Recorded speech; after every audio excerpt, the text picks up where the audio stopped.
Well, hello. Hey, Andrea. Welcome to the show. Thank you. Thanks for having me. Thank you. It's so nice to finally put a face to your voice. Because I've heard the podcast, but I couldn't picture like a face. Well, hopefully I didn't let you down in that regard. Yeah. Why don't you just start off by introducing yourself? Sure. Well, my name is Andrea Rubi, and I'm part of a second generation of my family's business, which is named Ruland. And a lot of people ask, what does Ruland mean? And Ruland is a composition of my parents' last name. My dad's last name is Rubi, so R-U. And my mom's surname is Landa Verde, so L-A-N-D. And well, my parents have been producing coffee for over 27 years now. Wow. They started when my sisters and I were very young. And our life has been divided into two big industries. My dad has always worked in mining, and my mom has been the one that's been in front of the coffee farms. So we grew up seeing both of them work in their industry, helping each other to make us, because both incomes were for us to study for our health. And that's how we grew up. We grew up in a hometown called Las Vegas. That's in Santa Barbara in Honduras. It's one of the most famous regions of coffee in Honduras. I didn't expect your mom to be the person who's in charge of all of the producing for the coffee, and then your dad's the mining. What kind of mining? Well, in Las Vegas, it's copper and silver, because there's a mine in Las Vegas, but he's been in other mines where there's also gold, because he's been traveling around Central and South America for really minerals. Cool. Yeah. Mm-hmm. I figured that'd be exhausting and also slightly dangerous. He's done this job for over 40 years now. Yeah. He recently retired of mining, and he's back home, and now he's learning about coffee. Well, that's great then.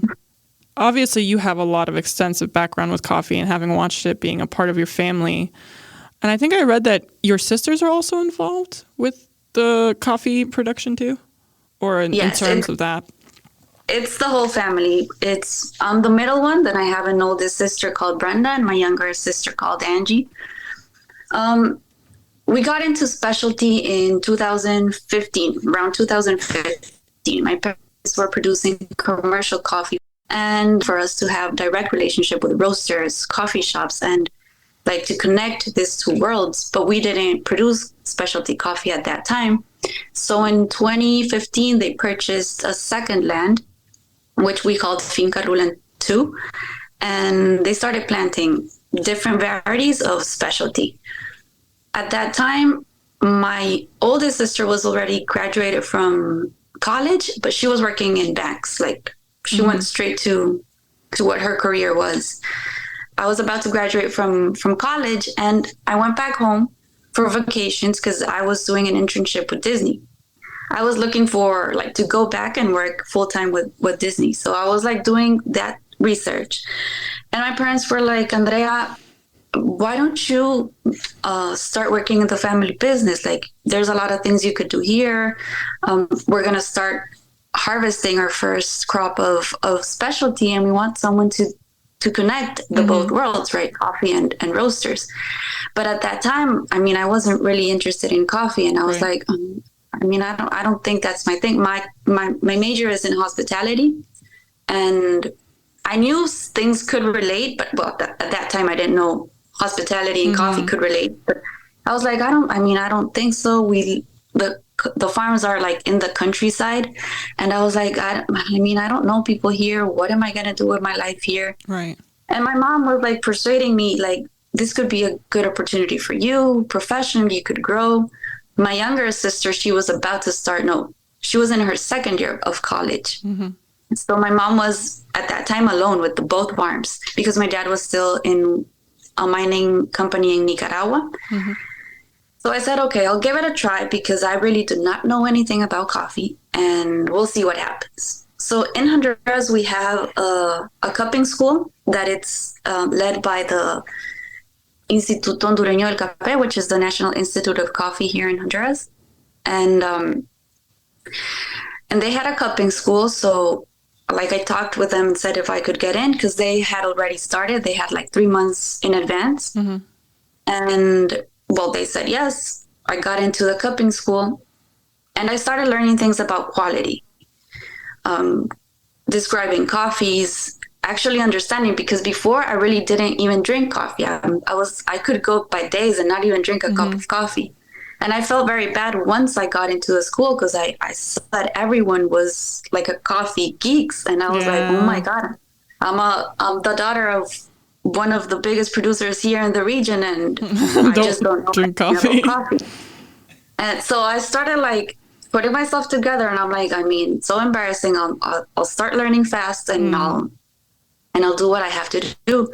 But in a couple of months, when I started like understanding everything and learning, I started liking it. Yeah. So at that time, the new harvest of the specialty coffee started.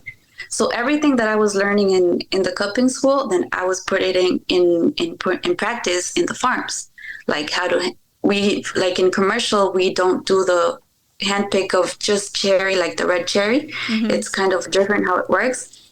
And here it's just the red cherry to keep with the quality.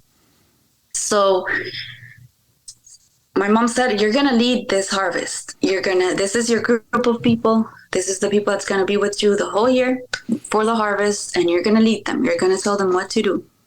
So everything was new for me, like drying coffee, fermentation, washing. But it was a very small harvest that year. And when that harvest finished, like we dried that coffee, it was ready. So I remembered at that time that when I was at Disney, there was a roaster that distributed the coffee to Disney. So I said, this is the only person that I know right now that I could like share my green beans.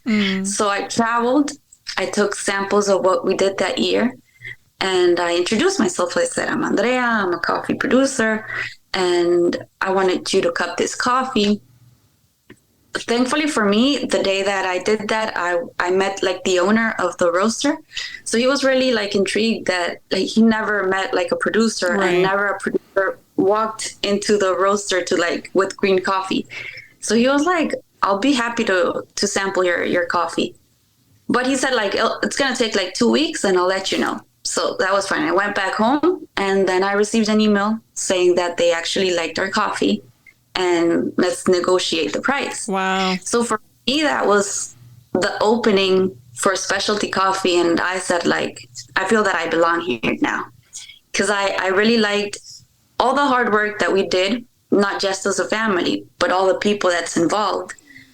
And hearing like a good response of all that hard work, it felt really nice. Mm-hmm. For me, it was like a huge, I did it.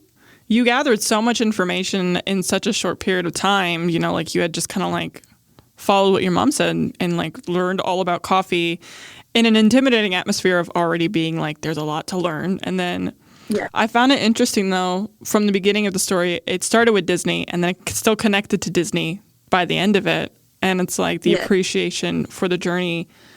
Like, do you still work with that roaster with your coffees too? Yes, and we've got a very nice relationship with him. Like, he bought coffees from Honduras, but he never met producers. Mm-hmm. So the next harvest, he was like, I want to travel to Honduras and I want to go to your farm. Yeah.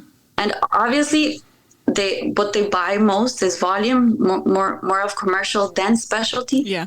So when he got to Honduras and he saw that we had 2 farms, commercial and specialty, he was like, how can we negotiate for me to buy the whole harvest of commercial? Oh my God, that's great. It was crazy because we've never done it. Like, we've never sold our whole harvest directly for commercial coffee. Yeah. And till this time, we still have a good relationship with them. Mm-hmm. That's crazy. That's great too, to be able to have both ends still like work together by the same relationship versus like having to weave out good relationships outside of like with different coffee roasters. Yes.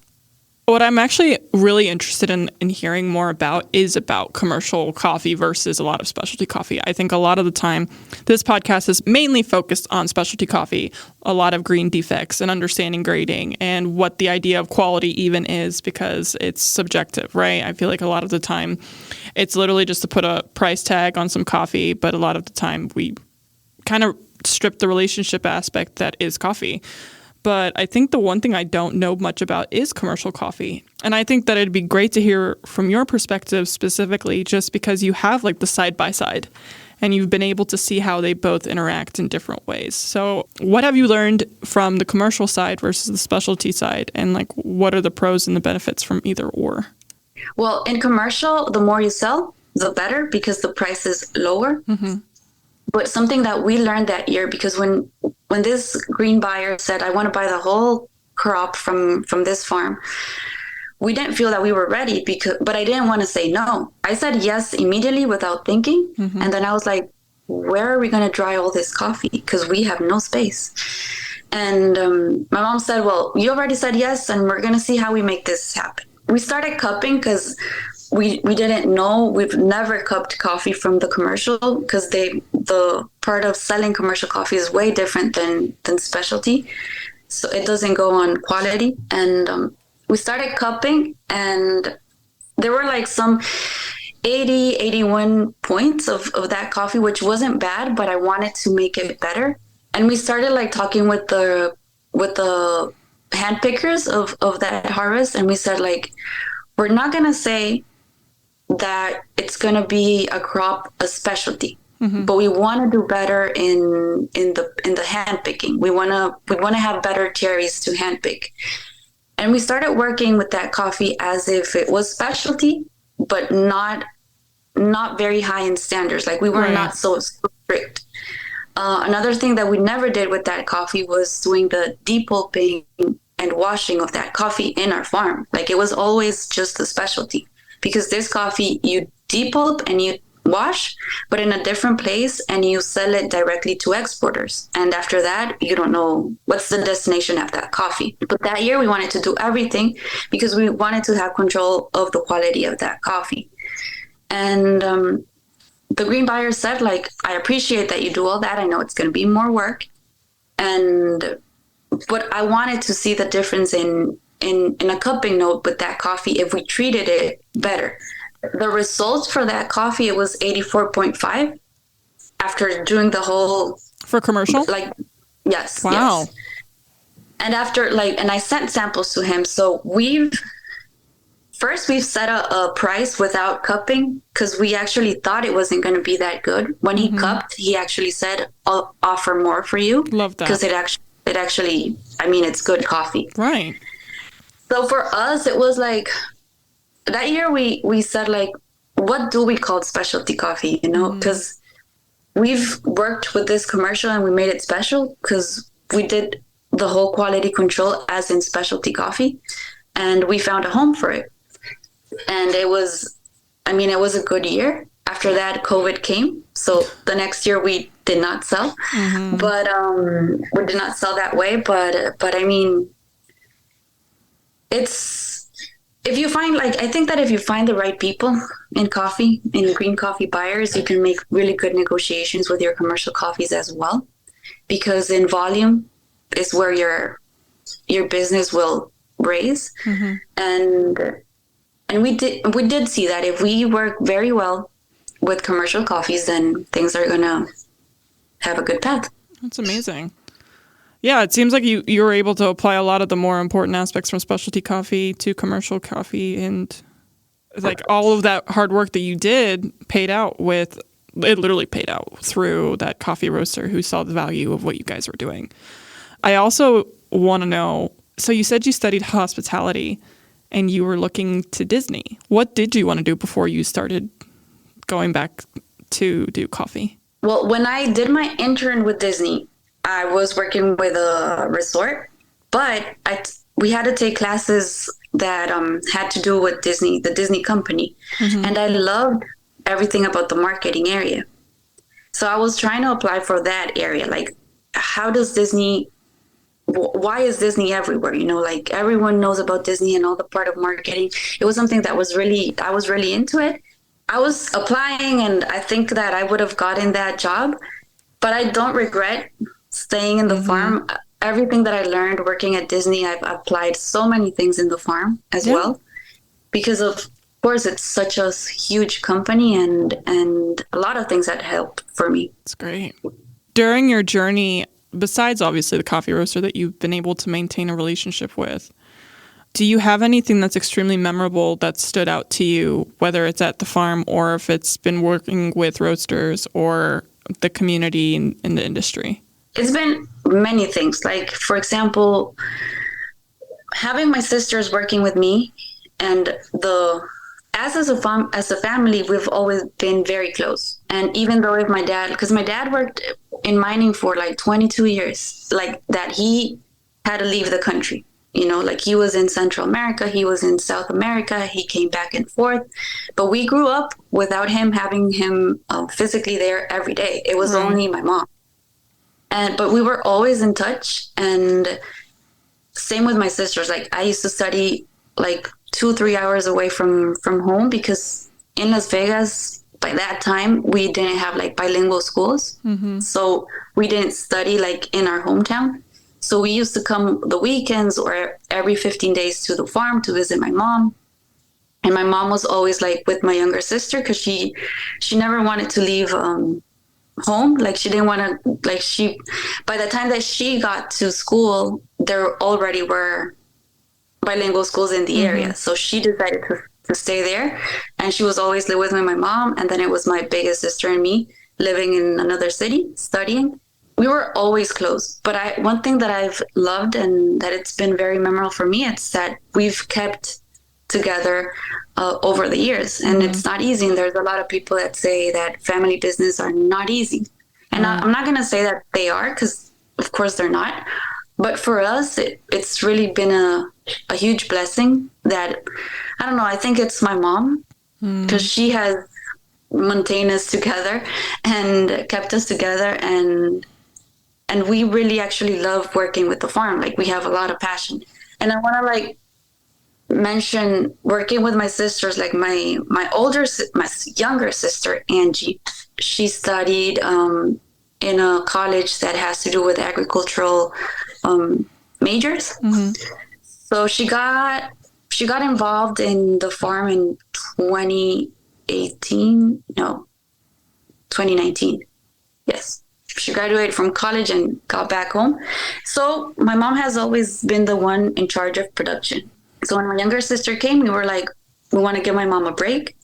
We want Angie to grab her job, and my mom, like, you could sit aside, rest for a little. You've worked for so many years. And my mom was like, if you guys put me to rest, I'll just die. Because I've been working my whole life, and I'm not going to sit down. My grandma's like that too. So, yeah.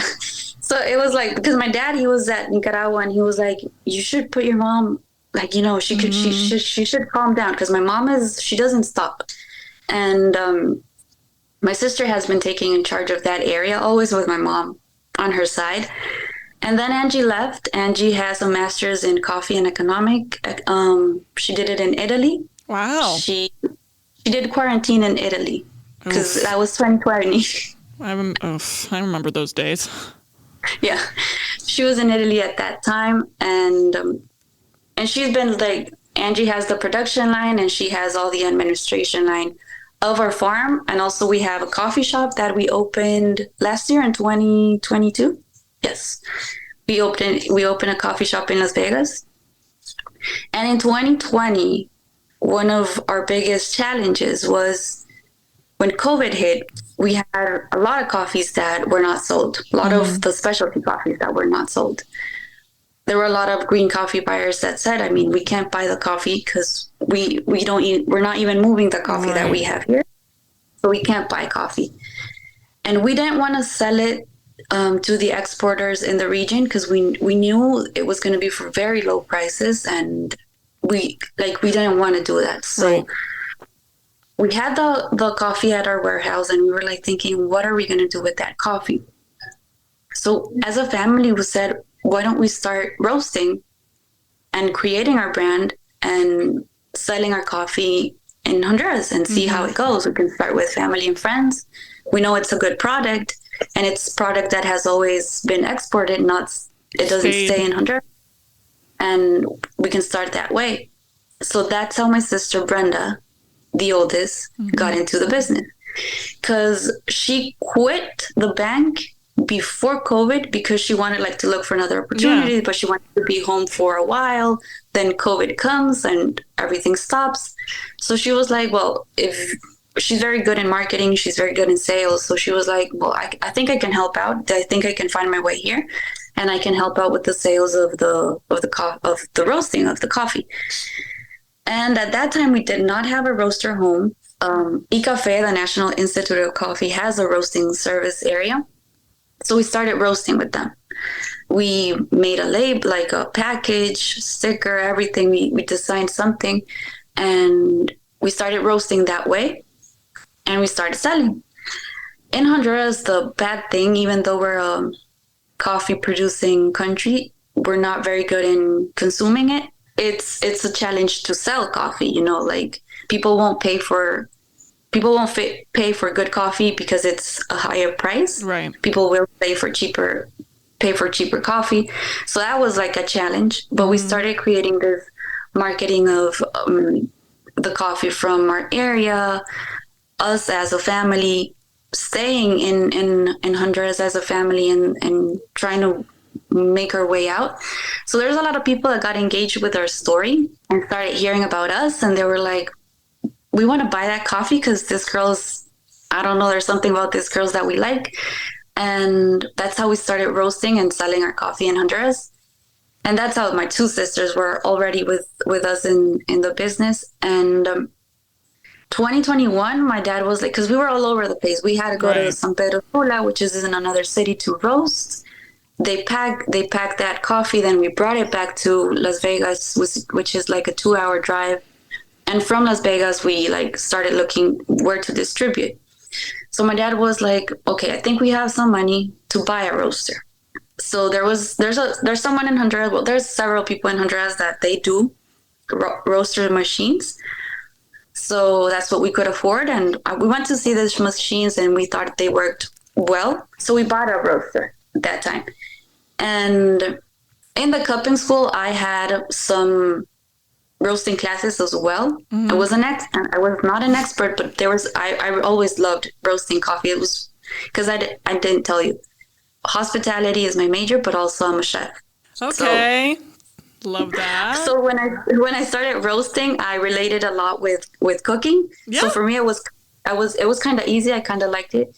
And when they bought the roaster, my sisters were like, okay, you're the one that's going to roast because we're not going to take that responsibility of burning it up.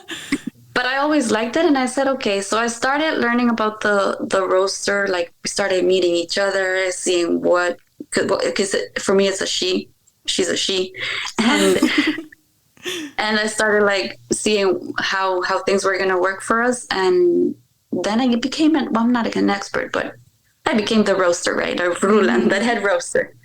I always told people, like, if there's something wrong with the roasting, please let me know because I'm in charge of that and I want to get better. Like, I don't want someone to just stop buying our coffee because it's not very well roasted. Right. And I think there's something about that people like, that we're very sincere because we're learning. Yeah. And we want to let people know that we're learning. We're no experts, and we want to, like, have feedback as well. And if there's, like, something that someone wants their coffee differently, we're very welcome, like, to do it as well. So we started growing that line, and we've been doing good. There's a lot of people now that know about Rulan coffee and that they buy our coffees. And in 2022, like, we had the idea of having a coffee shop. We wanted, like, for more consumers to drink good coffee. Mm-hmm. But we wanted to do it in our hometown because we feel very proud of where we're from, and that Ruland is from Las Vegas. And the opportunity came for us to open a shop, and that was March of 2022. And it was funny because we wanted a coffee shop, but we were not baristas and we did not know anything about serving coffee, right? We knew about production, about selling, Mm-hmm. exporting, roasting at that time, but not to serve a cup of coffee. So we started learning. My older sister was the first one that got a barista certificate. She was like, I'll do this, I'll start learning. And then Angie and me, we started learning.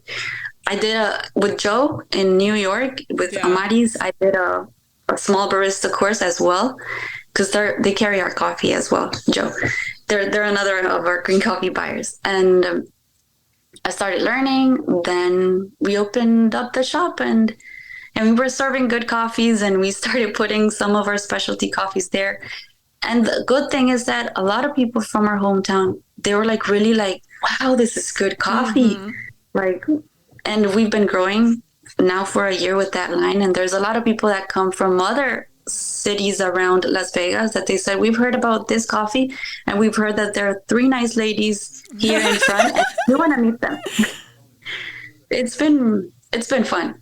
My favorite part of everything that you said is how much strength and resilience you and your family have. Like just starting already from home and then the dedication that you and your sisters all have. But like it's not even just like, okay, we're all going to do this for our mom. It's like, okay, so each of us have our own strengths. And then even with the challenges, you're like, you didn't even back down. You're like, okay, we'll just learn this and we'll do this and we'll just do this. And then there's no wonder that people have found that like very magnetic, that like you keep attracting good customers and like a lot of a good basis for your coffee line. People will always be attracted to charisma and passion over just like logic and finance. So I think that like in general, this story, it's just constantly like perseverance and just dedication to the craft. And that's just so beautiful to hear on all levels, from you having a good close-knit relationship with your sisters, because that's already hard as it is, especially if like, is there big age gaps between you guys, or are you guys also like still like close in age? We're kind of close. My older sister and I were 3 years apart, and my younger sister, she's 5 years apart from me. I have two older sisters, and I can't honestly imagine having a business with them. It'd be such a clash of interests and clashes of responsibility being distributed. Who's been your biggest rock during this time? Like all of the stuff that you had to constantly take on. Like, I would have to say my mom. Like, Yeah. we've all seen my mom work so hard in the farms, and I don't want to take credit to my dad because sometimes he feels like it's like if I don't exist, but it's like no, it's like you've been working in another industry for so many years. Right. And we've seen my mom, like we've seen her alone for so many years, struggling with so many things because as a woman, of course she had to lead men in the farm because most of our workforce is men. And we've seen her lead them and we've seen how they respect her. So, and we've seen that there's nothing that my mom's never going to say, I can't do this. She's going to try. She'll do whatever it takes, but she's going to try. And it's something that we really have learned from her. Mm-hmm. And it's something that we do. Like, I don't like saying, like, for example, when that green coffee buyer, if I would have had like another experience from my life, I would have said, no, we can't sell this because it's too much coffee. But I was like, I didn't know how we're going to dry this, but I don't know how we're going to do, but yes. And there was a lot of people that said, like in the exporter that we were working with, they were like, between them, they said that they were like saying that we were not going to be able to dry all that coffee because it was so much, it was the whole harvest. And they were like, they're not going to be able to do it. They're not going to be able to sell the whole crop. And when we took the last bag of coffee, they were like, we really respect you girls. Yeah. It's amazing. It's amazing. And all these things, we've really learned it from my mother. Mm-hmm. I can't say it another way. It's all her. And my dad has always been our greatest cheerleader because he has never said no to us as well. Like when we say this project, he's like, okay, yes, we'll see if we have the money. If not, we can go to the bank. And he has always been supporting us. So it's nice to have the whole family. It feels nice. And I know that there's going to keep on challenging coming towards us. But it's nice that all of us are with a lot of passion and that we really love working in coffee. And we've had good and bad experience, but we really take the good things out of everything. I love that your dad is also your cheerleaders for everybody else. So that makes me happy that everybody's on board and is like equally trying to support each other. I know that you said your mom also is leading on the farm a lot of male workers. Has she struggled with being a woman and owning her own producing farm in Honduras? For her, or did she just kick him to the curb too? Because she's just this boss ass bitch. Yes. Just a strong, independent woman. I swear to God, listening to her. Yes, it's funny because my mom is really funny. And she's like, because I think also it was other times, I think that now with gender equity, things like for us, it was a struggle when we got into the farm because they were so used to see my mom as a boss that they were like, you're too young. You're too young to be our boss. It's always been your mom. But it wasn't, I don't feel that it was because I was a woman. It was just because everyone was so used to my mom. And I don't feel that my mom had that struggle of, because she's a woman, she has no respect or value in leading, because my mom is crazy. Like she won't take, my mom, like she was like, okay, if you don't want to work with me, you can just leave. I love that. Because I want people here that are willing to work. Right. I'm not going to be here because I'm a woman or not. If you don't like it, leave. Right. That's how it is. And that's how we are now. Because we've learned. So we don't, like there's people that have asked if we've had that issue because we're women and if there's been like something because of gender equity, or if someone has said, because you're girls, you can't do it. Right. No, I haven't had any experience with that, thank God. But because we really try to, when I stand up and I have to say something, I say it, and I'm secure of what I'm saying it. I'm trying not for people to say, oh, she's nervous because she's a woman, because I've heard things to other girls, to other people, like, oh, her voice is a little nervous, and oh my God, this is the one that's going to be leading us. So all this experience and seeing my mom, how secure she is when she stands up and she's going to speak to a group of male, I'm like, I'll do it as well, because I am my mother's daughter. Yeah. I love how it just seems like your mom is like the best role model. Yes. Hopefully she continues what she's doing in good health and good spirits. Amen. I have this little thing on my show that I love to do, that I started doing, I think, a couple episodes ago, where it's like a little like spicy hot take on the industry, where it's like it can either be controversial or it could be a personal opinion about something. So I was curious to what your hot take was. The little laugh. Oh my God. Well, there's a lot of things like in the industry, things that you, as a producer, we see and we don't like, especially things in price and direct relationships, what people actually think direct relationships are. I've met people that like, and I want to mention with name and the company, Joe Coffee and Amaris. This company has been one of the most amazing companies that I've worked with. They really stay true to what they say and to what they believe. They, like, when they say direct relationships with the producers, they really mean it. Like, I've worked with Joe for six years now. Yeah. And I receive emails from Amaris as the green coffee buyer like 7-8 times a year, before the harvest, during the harvest, and after the harvest. She's like always asking, how are things doing? How much coffee are you going to have for this year? How much coffee are we going to buy from you this year? The prices. She gives me that confidence, because there's a lot of people in the industry that they don't really care how the producers are struggling in origin. They just want to bring in the coffee and that's it. And I love it when I can actually negotiate prices, because every year things change. Right. Things go up. And having the opportunity of actually saying, this year our prices are this because of this, this, and this, because that's something that we've done as a family business. Like, we take the cost of everything. We have them and we show them to the green coffee buyers. And we're like, this is our cost. This is our price. This is the exportation services. and this is what we're asking for. I've had people that I've met producers, because a lot of producers are getting close to us asking, how can you girls sell my coffee? How can you commercialize our coffee? How can you put our coffee in coffee shops and other places? Because we see you're doing good. But one thing that we say is, if we're doing good, is because we know what we have as a product. We have prepared ourselves. We've been privileged and blessed, first because the language barrier is a huge thing. Yeah.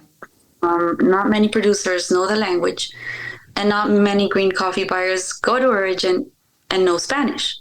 So there's always a translator doing the negotiation. So there's no word for producers, and there's a producers very famous here in the region that they were like, we've been working with this coffee shop, with this roaster for 14 years. And since we started, the prices haven't changed. And we feel like if we ask for more money, I feel that they're going to leave because they've always paid for the same. And things like that really, it's very frustrating. Like for us, and I've always said it, I feel that we've been very blessed till this date of meeting the green coffee buyers that we've met. Like we've really been very transparent in our cost, and we've had this good relationship, people that really opens up and really cares about us producers as a family. And we have this good relationships. But when I see producers in my area that they've been producing specialty coffee for way longer than what we've done, and the struggles that they have because of language, because of not having better prices and not having the opportunity to say it because they don't know how to say it, it's a struggle. And we've helped a lot of producers as well to cup their coffees, because they say, like, we sell coffee, but I don't really know what the tastes are, what the notes are. Right. I don't know. The exporter does that job, and they do the negotiation, and then I just receive my check at the end of the harvest. So this year we had the experience that there were 5 producers that they were like, we want you to cup our coffee, and we want you to look for a green coffee buyer for our coffee. And it was the first time that I worked with someone else's coffee, because I've always been commercializing our coffee, and we do all those things for our coffee. So when they brought me the green samples, I was like, I want you guys to say it. I'll roast this coffee, and we're going to cup it together. Lovely. And for them, it was a totally different experience, because they were like, we've never tried our coffee. Like, no one has ever said, this are your coffee notes, this is what you have, and this is what you're producing.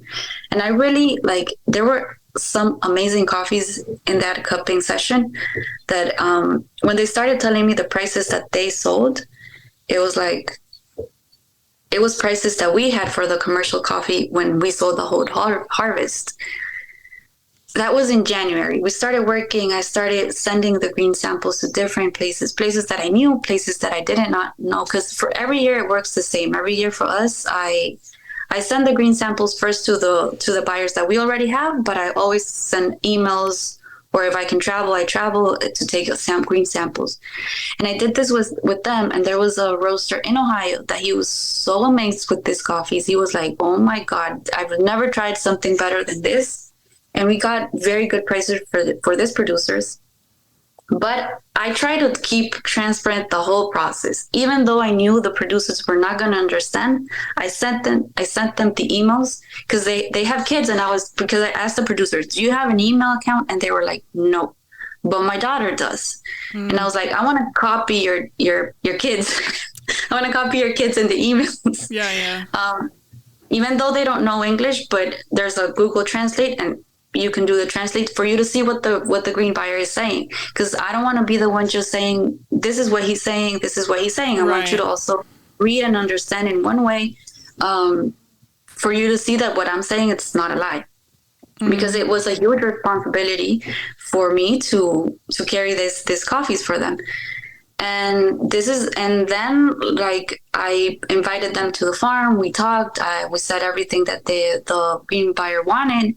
I listened to what they wanted, and we did a call with the green coffee buyer. We did a video call, and I said, okay, the producers are here, and this is what they're saying.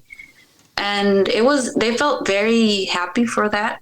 They said that there's a lot, and I understand that exporters and people, not everyone's going to work like this because it's a huge amount of producers and no one has the time for it. But I think if there's more people taking care of what producers want and what their issues in the farms are, a lot of things can change, because there's a lot of people producing very good coffees and that they're like saying, maybe I'll just walk away from coffee because I don't see that I can make a living out of this. Oh my God. Jeez. That's really rough. Yes. See, as somebody who does coffee buying and coffee roasting, I think the one thing that also frustrates a lot of coffee roasters, and I bet since you have such a huge network, I would love to learn Spanish and be able to cross the barriers to be able to understand the needs and teach and do all those other things. But I love the fact that you took it upon all the other responsibilities. You kept that community of like, I will help you because your coffee is good, or like this is worth like trying to teach, and it'll just become this domino effect. Through that experience, like, I guess, like, one, do you still do that for them as well? Or are they able to do it on their own now? I think I'll keep on working with them until because I did tell them, like, at one point, I want to step away and let you do your negotiations. But for now, because it's the first time, they were like, no, we're really happy with what you're doing.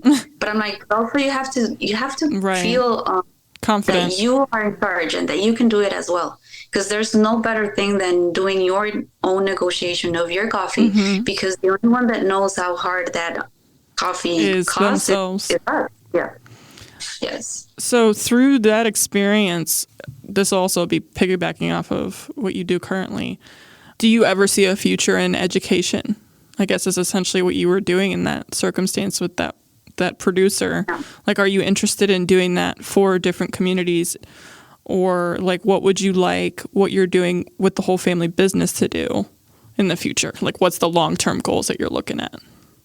Yes. Well, right now, what we're doing recently, I'm in New York right now. I'm based I moved to New York because we want to open up a new line of distribution. We want to start roasting in the United States and distributing here, because we know it's a big opportunity and growing it for us to grow the business. It's been like a very wild experience for me moving here. I legally formed the brand here, and I'm learning right now. I was like 3 days ago, I was talking with a roaster, talking about this same topic about producers, the opportunities that they have, and like especially small roasters, when they actually never meet the producer, they don't even visit origin because they buy their coffees from an importer. It's something that my sisters and I have talked about, because last year when we started the coffee shop, there was a lot of people interested because we like to explain a lot. We really want people to leave understanding or learning something new. For us in the coffee shop, it was like talking about varieties. It's not a common thing in people in the Honduras community. They don't know about the different varieties in coffee. They just know it's coffee. And it's something that we say we should feel very proud, because Honduras has very good coffee. Yeah, for sure. But our consumers, our national consumers, really don't appreciate it.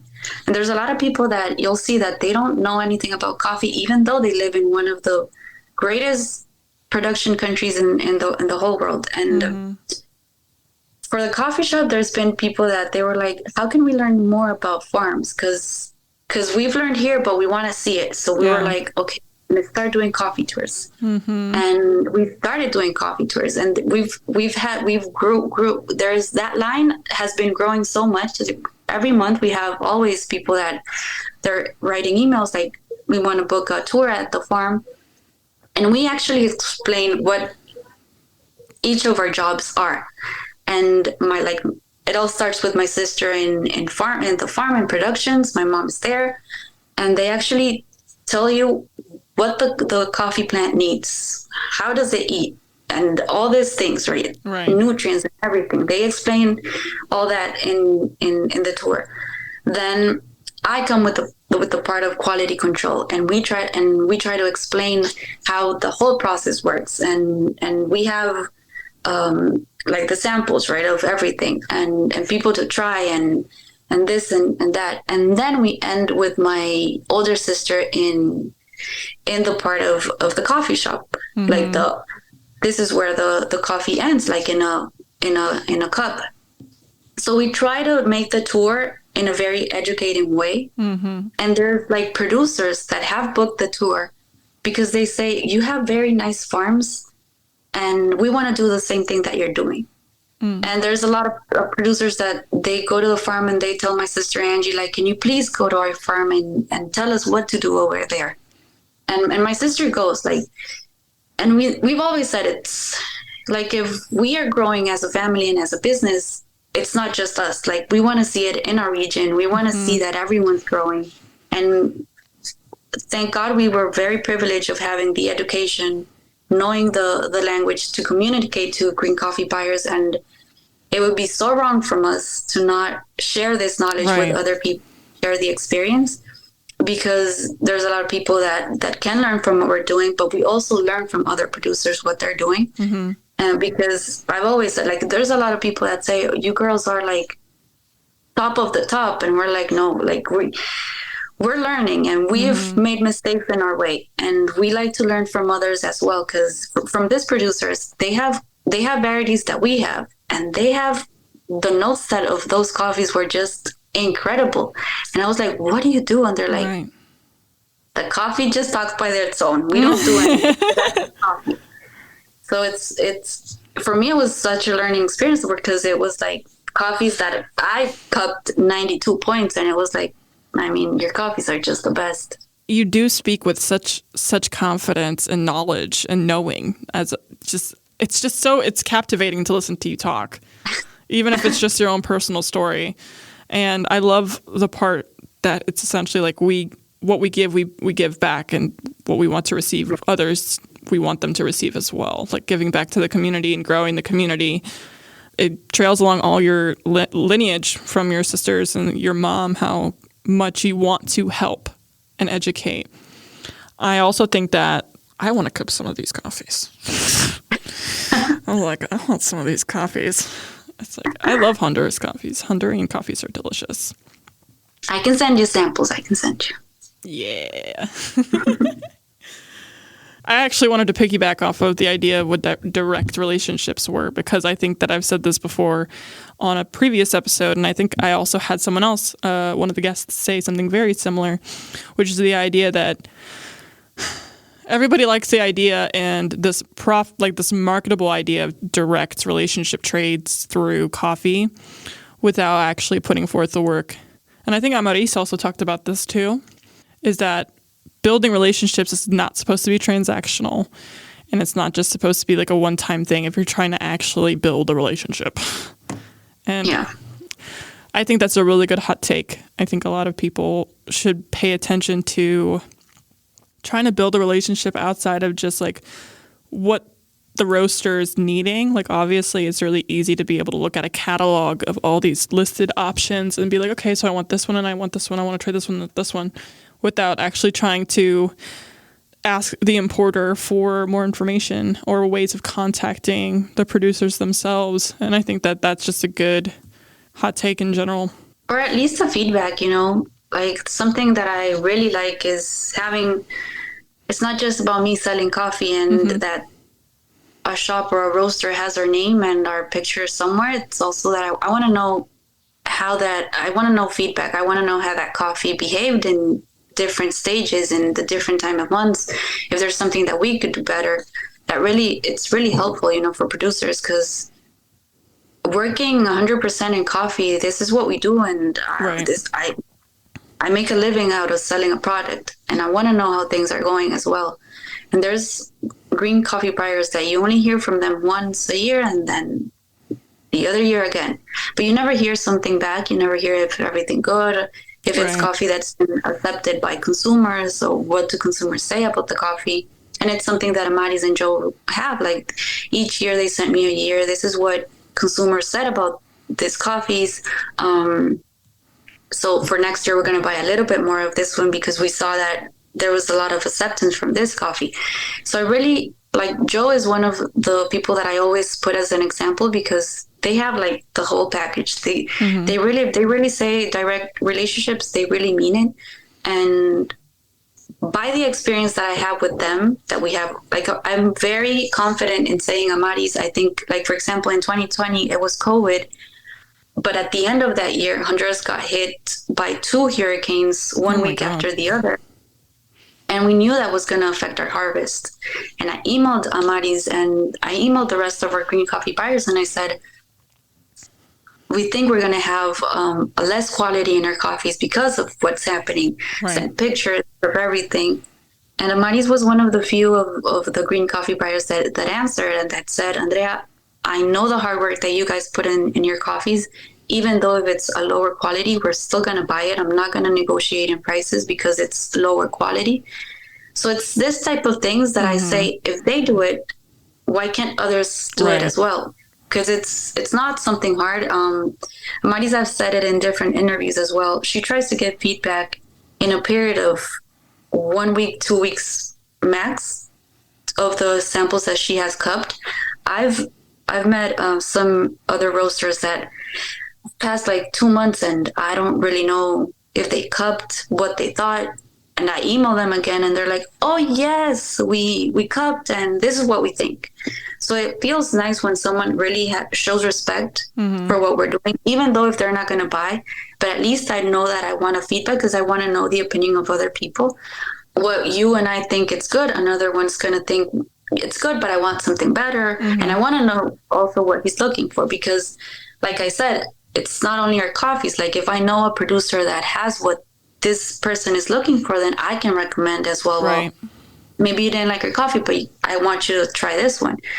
But there's so hard to find this type of people in the industry. Yeah, people who are consistent and reliable in that sense, and the true essence of like, even if you're going through a hard time, I have your back. Yeah. But like I said, until this day, I've been we've been really blessed of finding the people that are buying our coffees. But also when I start like a new relationship, like I tell them, this is the way we work. And I like tell them, like, if I sent you an email, please answer back because I don't want to be wondering, did he get the email or not? I like the same way I treat you, please treat me back because this is, at the end of the day, even though how much passion I have for coffee, this is what I make a living of. Right. I mean, this is business and I got to keep it going. Because there's a lot of people, and I talked this with one roaster, he said that there's some green coffee buyers that think that they're making a favor to the producer in buying their coffees. And they really don't care about negotiating a price because they're like, oh, they should feel happy because we're buying their coffee. And there's people that won't even buy it. And I'm like, when people think like that, it's like, I don't even know where we're going. I wish people could see my face right now. That left a really bad taste in my mouth. Oh, yeah. That's and you'll see. Like if you talk to other producers, you'll find out about many stories. Like, well, that's what this podcast is for. Like I've heard producers saying things that I'm like, I mean, I don't know how I would react if I get to have that type of answers. I don't think I'd say anything appropriate if I were them. It sucks too because I can only imagine like that's your whole life and then generations going back and just to be disregarded and disrespected in that way. And it's like, we're gifting you this product. Like we could have just kept this to ourselves. You're the one seeking it. If it wasn't for like the coffee regions, like most of the world wouldn't be operating the way it is. Ugh.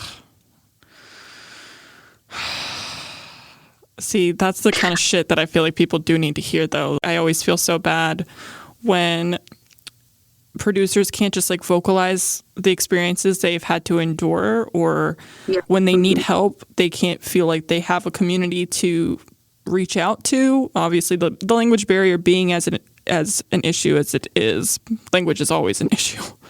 But yes. Mm-hmm. It just hurts my heart. There's some people because they've some green coffee buyers, they're like, what do you think we should do to make things better? And I'm like, well, learning the language Mm-hmm. of the country that you're buying coffee would be nice. Right. I mean, you don't have to be an expert in the language, but at least how to negotiate and have that connection with the producer, because it's not just about buying directly the coffee, but you're not having that talk and that relationship with the producer, because we have so many things to say and so many things happen in our farms, and especially when we have years of relationship, like every year, even though I have my relationship with Joe has been the longest, I feel nervous every year that I send samples, because I know they're cupping our work, our whole year of work, and I always feel nervous. And imagine for those people that actually don't even know how to speak with their green coffee buyers, how do they feel when they don't even get a feedback back and no one tells them this and that is happening? Because I've heard producers say, like, we've had a relationship for 10 years with this green coffee buyer, but from one day in another, they never came back. They never bought our coffee anymore. And we don't know what happened. Oh. And then there are green coffee buyers that say, what can we do to make a difference? I think that just kind of said a lot. In the nicest way possible. That said a lot. I feel like that's kind of been a reoccurring dilemma with a lot of the guests that I've had that are from the regions where coffee comes from.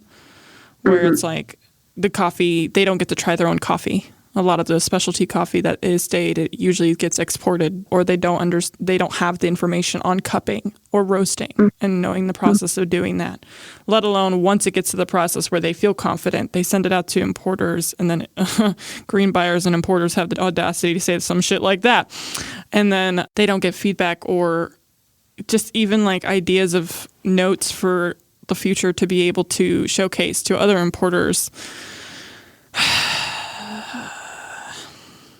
I'm frustrated for you, and I don't even do this as my job. When I first started negotiating my coffee, I remember that when I asked for a price, there was someone from an exporter that was there, and he was like, you can ask for that amount of money, Andrea, because, I mean, they also have their own business. And I'm like, okay, wait, if we can't bring it to the middle, because I'm showing them my cost of producing my coffee, and the green coffee was there, I was like, this is my cost, and this is what the exporter is taking away from my final price to export my coffee. And if you're saying that I have to lower my price for you to have more benefit than this, I don't want to negotiate my coffee here. And that's the opportunity that not many producers have. Like, others would say, like, I mean, it's okay, because I have to, at the end of the day, I have to sell my coffee one way or another, because I can't stay with this coffee. For me, it's been a big learning and growing experience, because I used to be like very introverted before coffee. And as I said, I've learned a lot from my mom of not taking things from people. Yeah. Yeah. Sorry. And and it's something that I've learned, and that's something that me and my sisters do it now. Like, if you're just looking at your beneficial, then okay, no, then go and look for someone that wants to work with you, because we don't want to work with you. I think it's good to have that as like your forefront with how you negotiate and build new relationships with people, because then the standard is set. I think if there was a standard set for importers working with producers in a way where the framework is negotiable, like you have with Joe, it would build so many opportunities for so many other producers that people don't know about, that don't get a lot of the ability to showcase, like the one that you said you cupped with the producers that tasted amazing. Joe sets a good example for, and Amaris also sets a great example for coffee buyers as how you should treat people as people. Yes. And like, if you're going to try and maintain a good rapport with producers, you should put in the work to do that. It is what it is. And it has taken us several years to learn and to actually be in front of and decided of what we want. And like I've met people that they're like, you're like, as Rulan, because there's people that say you in the region as Rulan, you are teaching other producers the wrong way to negotiate coffee, because you just can't talk to people like this is what it is. And I mean, I've never been disrespectful, but I know what my product has as a value, and it has a price. And I mean, I'm not gonna just give it cheaper because I know how much it costs. Mm-hmm. There's a lot of producers that they're like, you want you girls to negotiate our coffees now. Because of the way you guys carry yourselves. Man, I feel like I have my own comments as to why like that mindset is really hard. It's a very controversial topic, and not many people like bring it to the table, but it's a reality that actually hits us, and it's there, and not many people talk about it, and it's something that really is affecting so many producers. I love that we're talking about it. I love that there's a platform to have that for people to feel comfortable to talk about it, because that's essentially everything I want this podcast to be. Yeah. It's really interesting too for me when I run my social media for my Instagram, which is a learning curve. And the DMs I get, it's really interesting how much people have many opinions to the work that I'm trying to do. And not all of them obviously being supportive. So it's like, at the end of the day, like, it doesn't matter who doesn't like what's being said. It's important that things are being brought out, and that if somebody genuinely cares, there's going to be another person like me or Amaris where they'll find their niche and try to make a difference to bring more community to help. So I think like what you're doing for the region back home, what Amaris is doing for setting an example as a good, genuine person. Gosh, she's so nice. And then just as a coffee, she's just so nice. I loved talking to her. And just obviously as humble as I can, like what I'm trying to do for everyone else. Just like at the end of the day, we need to do better, always. Yes. Mm-hmm. I loved listening to you. Literally, I don't think this is the first time in a while where I've been on an episode where I really didn't have much to say. I was just like, this is nice. You are so eloquent. You just like say everything and deliver everything poignantly that I love to listen to it. Thank you for this platform. Thank you for coming. I'm so glad that you are on this show's whole lineage now. I just can't. I'm never going to get over the fact that I keep meeting the most inspirational and strong and hard work ethic women in this industry as I have been on more of a personal level than just work relationships. It's great. And I have loved having you on the show. And I think a lot of people are going to love your story if they haven't already heard it before on different platforms. And I think a lot of people, producers, if they do listen to the show, can really resonate a lot of what you were saying and vocalizing the issues back in their regions too. Yes, really appreciate that. Because I've heard your podcast since day one. And I was always like, every time that I listened to someone new, I was like, yes, that's true. And I kind of like the vibe here. So when you texted me, I was like, oh my God, she knows about me. Yeah, of course. And I'm glad you were excited to come on. I'm always curious to people. You talk about feedback. I'm always curious to feedbacks of people's views on the show and everyone's opinions. And I think every episode has been a journey for me personally as somebody who interviews other people, but also as a person who, like you, if you've listened to the show, I'm still a newborn infant to learning so many of the nuances that exist. But every person has been just teaching me, like, I feel like a great student for just absorbing a lot of this information that you've had to learn over the course of years. I'm just learning in the first year and I'm just like, great. But I really do appreciate you being so truthful and honest. And I loved learning about you and your family. And honestly, it'd be really cool to have all of you guys, like the whole family on the show. Like I would love to hear everybody's banter and descriptions. It'd be so amazing. Thank you so much. And I hope you have a great evening. You too. Thank you. Talk about an episode that has so much good information.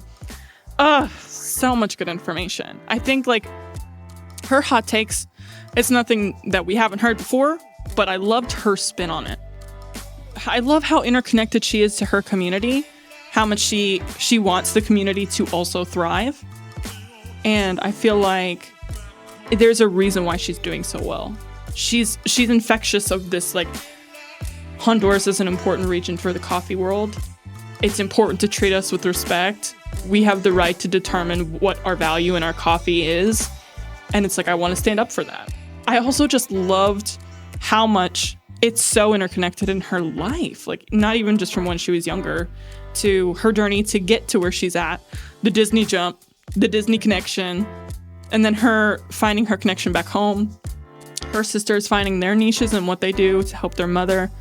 And then her mother reminds me of my family. It's just like, oh yeah, we're never going to stop working. That's not going to happen. If you tell me to stop working, I'm going to die. I kid you not, my grandmother has probably said the exact same thing. Such strong work ethics, and they do seem like genuine people. Not just for what they have produced as a coffee, which I can't wait to get samples of. Because, you know, personally for me, when I source coffee, I try to source women-owned and women-produced if I can. At least one of the two. And to showcase, to have that connection and build that relationship would be fucking amazing. There was so many good tidbits. She just, like, I didn't need to direct the conversation. She's like, I came in here and I know exactly what I was going to talk about.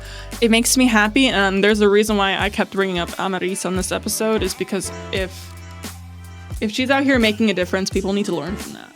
And, like, her episodes had so much good information of why it's so important to not be those people who are, like, not putting forth effort. She also reiterated the idea of, like, feedback and giving them, because that's going to determine that person's livelihood. Like, people, I think, in the coffee world need to actually understand, and these are also for the coffee bros, that, like, coffee's cool and it's cute and it's science, but at the end of the day, it's still a people-oriented thing. What you're doing and what you're consuming and what you're investing in and trying to learn about is not just, like, a cute little data analysis project. It's about the people and who you're sourcing from, and, like, the consumers should be taught that that's the most important thing. Obviously, everybody wants a good cup of coffee, but, like, there's a reason why everyone's attracted to what Andrea and her family are doing. It's not just about the coffee. Sure, they could have like 95 plus graded coffee and win all these awards and still receive as much traction as they do. But I think a lot of what they were doing from their hometown and their home region to receive more about the fact that they highlighted their story and how much that's the heart of it. That's what it's about.